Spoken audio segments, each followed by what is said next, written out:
it's hard to not get really involved with your patients as they come in, because that's the way I like to consult. I like to know the whole situation so that I can make a really good decision for the patient. So I think that's different. You just can't do it in a 15-minute consult.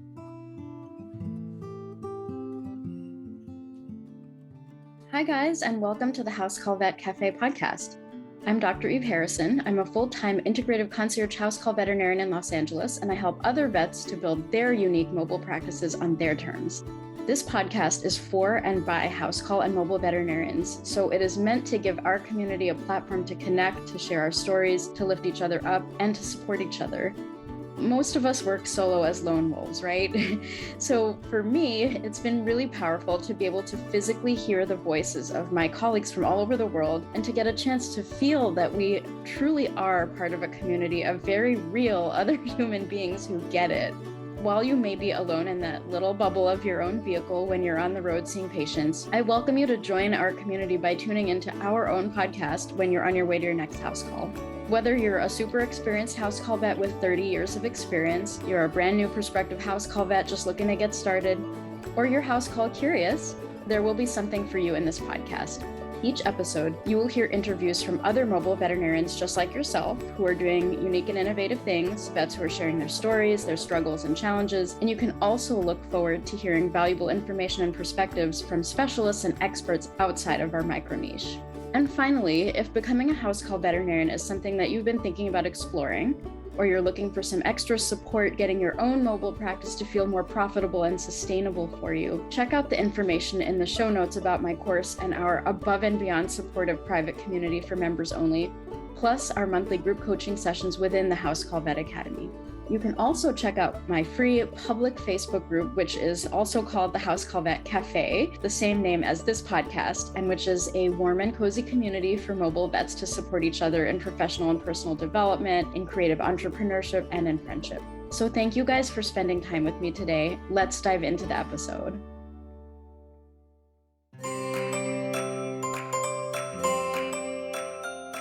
If you're looking for help with ultrasound scanning, whether that's choosing a new machine or developing your ultrasound skills, check out the First Opinion Veterinary Ultrasound website at fovu.co.uk for independent machine reviews and online and in-person teaching options.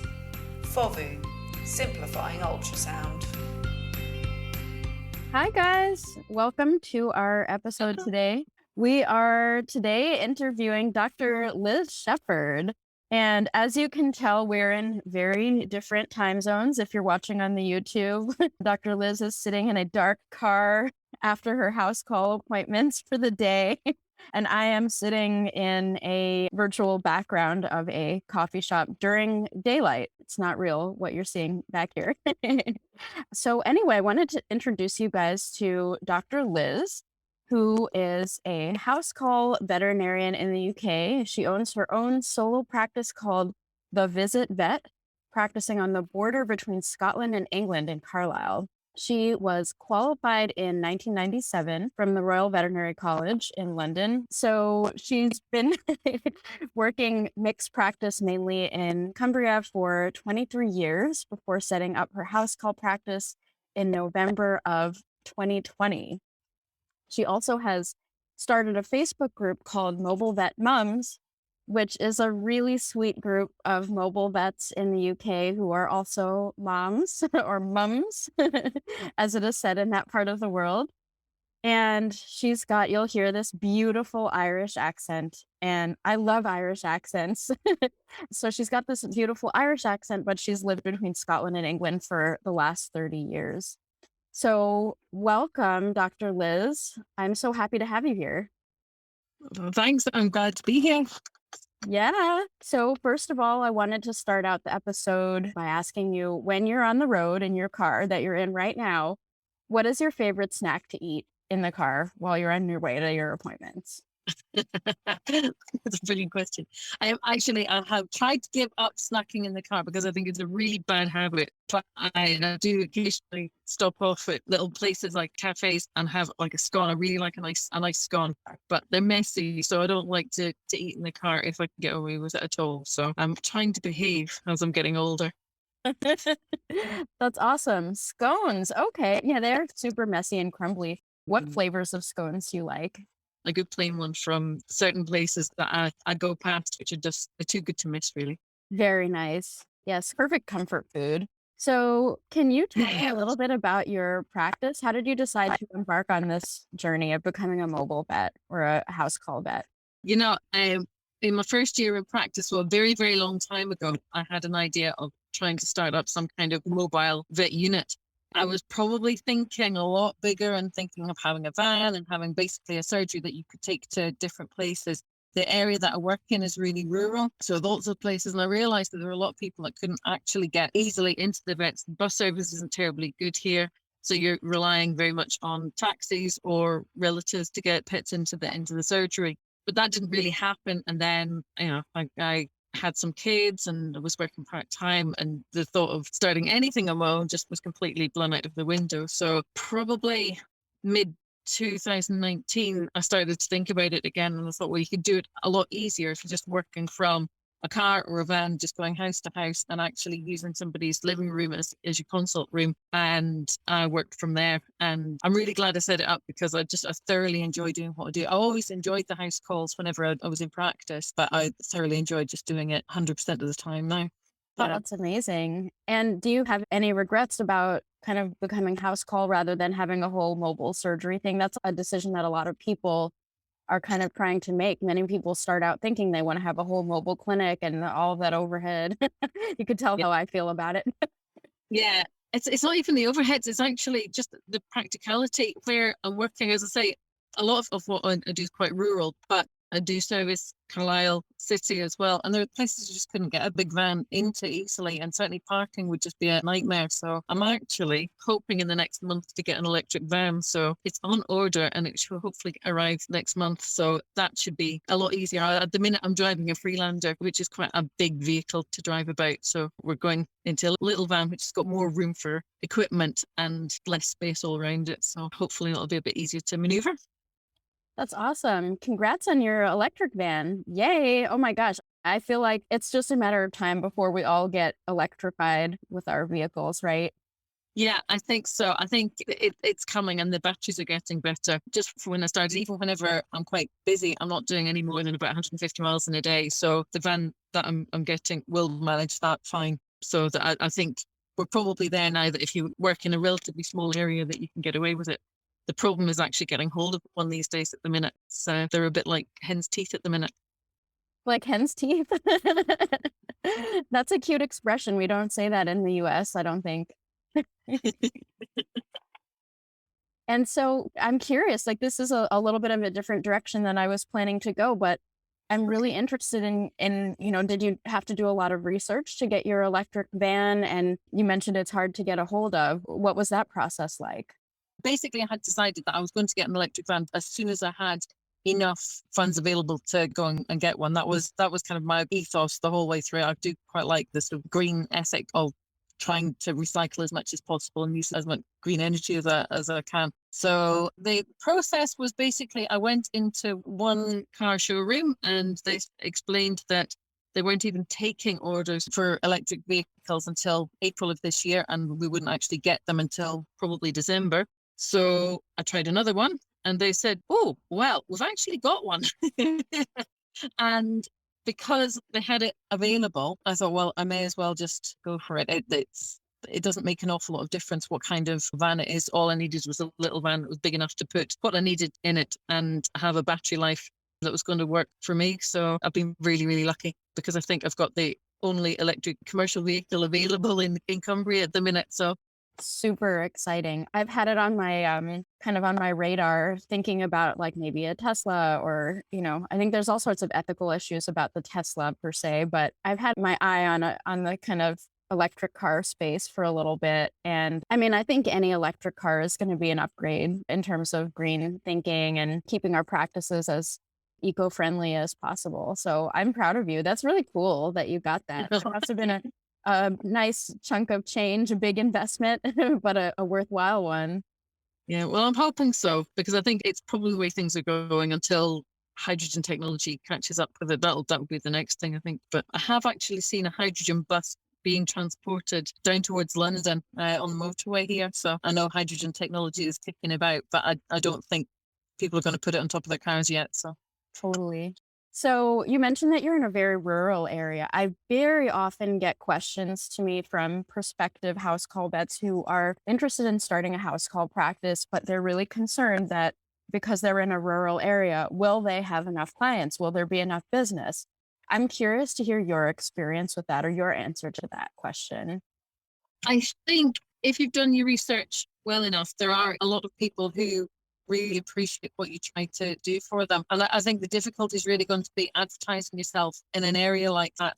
I mean, I'm lucky in that I have been here for a long time. I've actually worked in this area for 23 years now. So it's completely different to moving to an area and within 3 years deciding, oh, I'm actually setting up my own house call practice. So I think you need to make sure that your advertising is out there. And if you can do some market research before you actually start, then you'll get a better idea of whether or not you're going to have enough clients to make it worth your while. The other thing is you've got to make sure that you're pricing it accordingly, whether or not you do it as a mileage charge or you have a fixed fee for going to each house. Then you need to really think about that to make sure that you're not out of pocket just because you're driving. Exactly. We definitely have to consider all of our expenses when we come up with our pricing. Can you tell me Yeah. a little bit about your market research? What do you mean by that? And what did your market research look like, if you wouldn't mind sharing? Okay. When I started, or just before I started, I just made an online survey and put it out through the sort of people that come to people's houses to pet sit whenever they're on holiday rather than going into kennels. I thought that at least would give me a market where people actually wanted their pets kept at home, or where people actually thinking about their animals' welfare rather than just what was the cheapest place. Because as a house call vet, you're not going to be the cheapest vet in the area. You might be comparable, but you're not going to be the cheapest. And if you're trying to compete on price, I don't think you're going to stay in business. So I think you need to be there as a service and providing a really, really good service and selling yourself on the fact that you are doing more than the bricks and mortar practices. So yeah, I did online surveys, and I knew from working in practice in the area that there were a certain number of people that were asking for a house call service. So yeah. Absolutely. I couldn't agree with that more. I think part of success in any area is pricing yourself appropriately. And typically that means high enough because, Yeah. yeah, as you said, we should be at least as expensive, if not significantly more, given that we can see only so many patients in a day. We have to travel to get to them. We don't have the expense, we don't have the overhead of a clinic, but we have overhead in other ways, right? And our expenses and our time is more valuable when we're out on the road, one-on-one in people's homes, providing that luxury courtesy service, basically, right? Yeah, exactly. I reckon that a normal call, I will book an hour slot for to give me time to get to the place, get the equipment out, see the patient. Even if it's a relatively short appointment of 20 minutes, then by the time you've got organized and traveled, it's an hour. So yeah, you're still being a porter of the patients that you maybe would see in practice. Exactly. Yeah, in a clinic, it would be every 15 minutes or every 20 or 30 minutes you have a patient. But in house call practice, it's simply not possible to have that kind of volume. And in most Yeah. cases, none of us want that kind of volume anyway, right?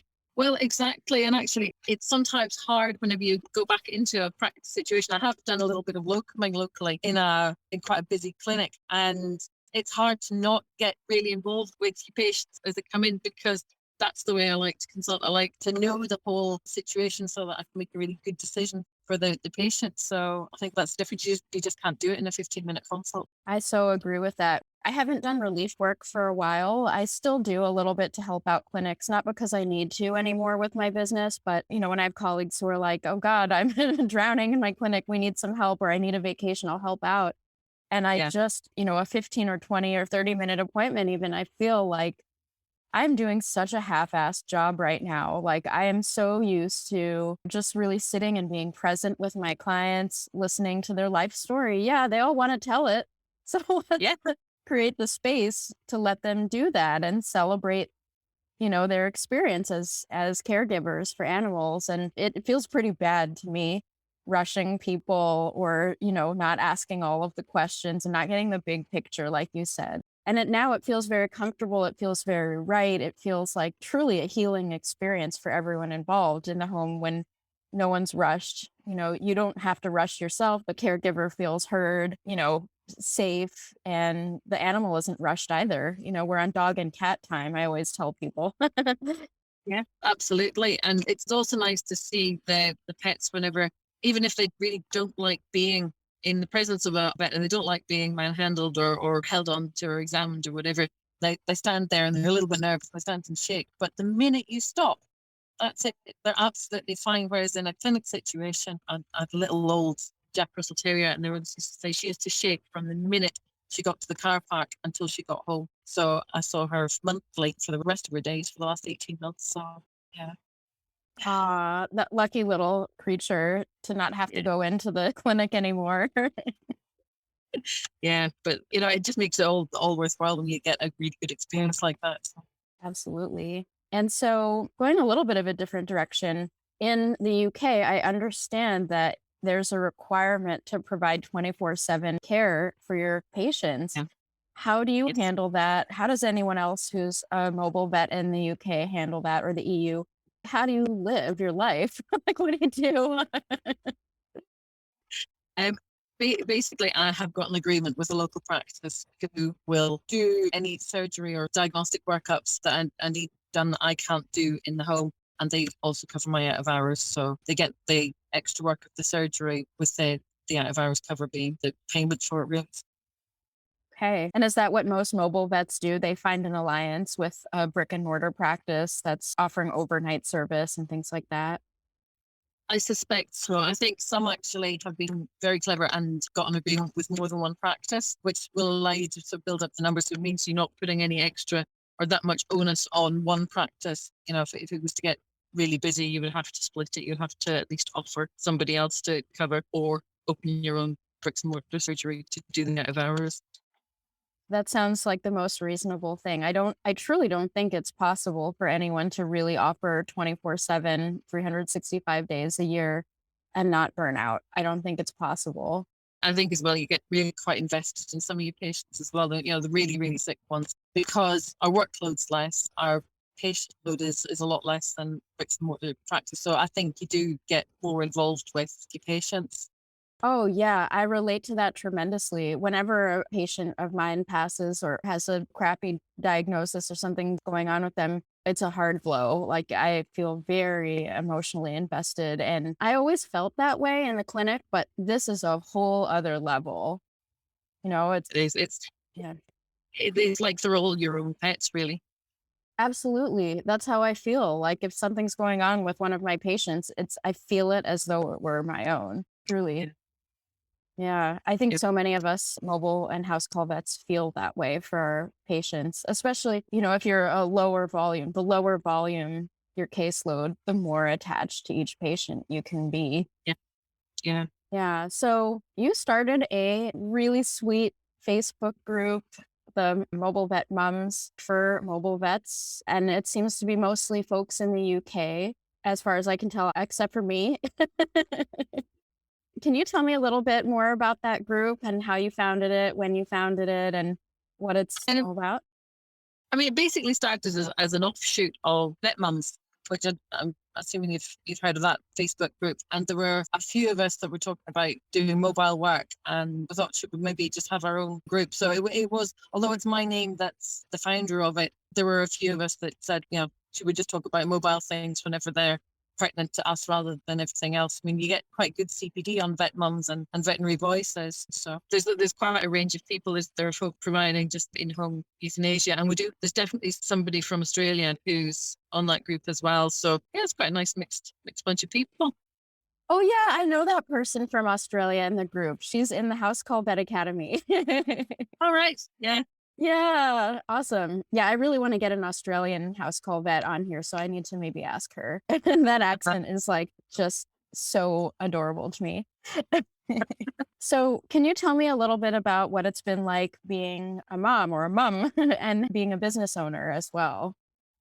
It's not too bad. My kids are all teenagers now. So I have a 14-year-old, 16-year-old, and 17-year-old. So they are quite self-sufficient. But one of the big reasons for setting up on my own was just so that I actually had time to spend with them working in practice. I was leaving the house in the morning at 8 in the morning, wasn't getting home till 7 at night or later, by which time everybody's tired and grumpy and don't want to speak civilly to anyone. And it was really dragged me down, especially when they were a lot smaller. I just hated not seeing them or only seeing them as they were going to bed. I just really, really felt like that. So it is actually quite nice to be able to stop and to be able to organise my day so that if I do need to go into the school to see something or meet with parents, then I can just block off a slot and I don't feel guilty about it because I know I will work more hours another day.